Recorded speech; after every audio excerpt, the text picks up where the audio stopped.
They poured cement tinto, the only well I had left. That wasn't just vandalism. That was war. At first, I thought it was a sick joke. I stood there, jaw slack, fingers twitching as gray sludge oozed down the old stone lip of the well I'd spent $6,000 lining and reinforcing just last year. A dull glunk echoed out as the last of the water hissed under a thick layer of fast-drying cement. My dog, Ranger, barked twice. Loud. Urgent. Like even he knew something was way off.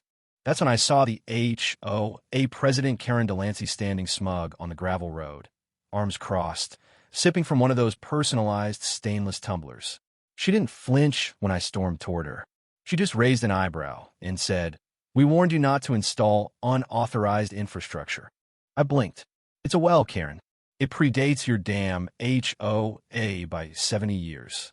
She shrugged, then turned to walk away like she'd just swatted a fly. "You were told. Now it's non-compliant. You'll get a letter." "A letter? Lady, you just poisoned my only clean water source." My fists curled. My throat burned.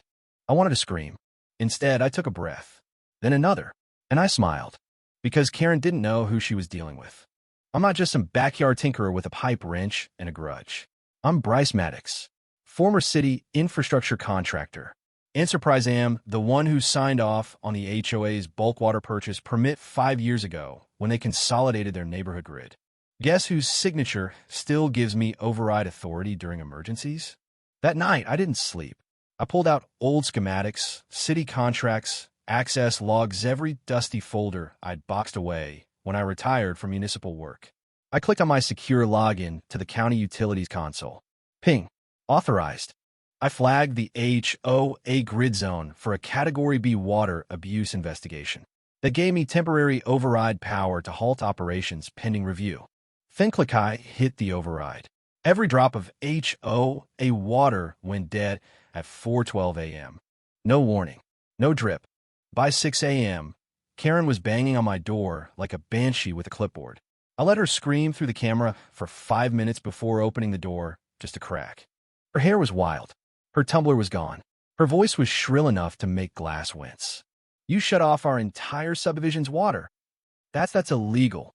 That's Emergency Drought Protection Protocol, Section 3B. I showed her the document on my phone. "You interfered with my private well. You destroyed a legal water source." That triggered a flag. Her mouth flapped like a sunburned fish. I leaned in, voice low. "By the way, Karen, that concrete you poured? It backfilled into a 200-year-old aquifer line. It's a federal crime." "Lies," she spat, but her eyes said otherwise. I showed her the drone footage because, yes, I'd installed a motion cam after her last random compliance inspection ended with my tools missing. "Is that you? With the bucket marked quick dry mix?" She went pale. By noon, residents were calling the HOA office nonstop. The pool shut down. Lawn sprinklers sputtered. Faucets ran dry. A kid 2 streets over had a meltdown in front of his mom because he couldn't flush the toilet. The HOA tried to spin it. Temporary maintenance. Scheduled upgrade. But then someone leaked the footage. Guess who posted it? Me. With a caption. "HOA President commits water sabotage. Entire neighborhood pays." Boom. It exploded online. And then came the twist. Turns out, Karen didn't act alone.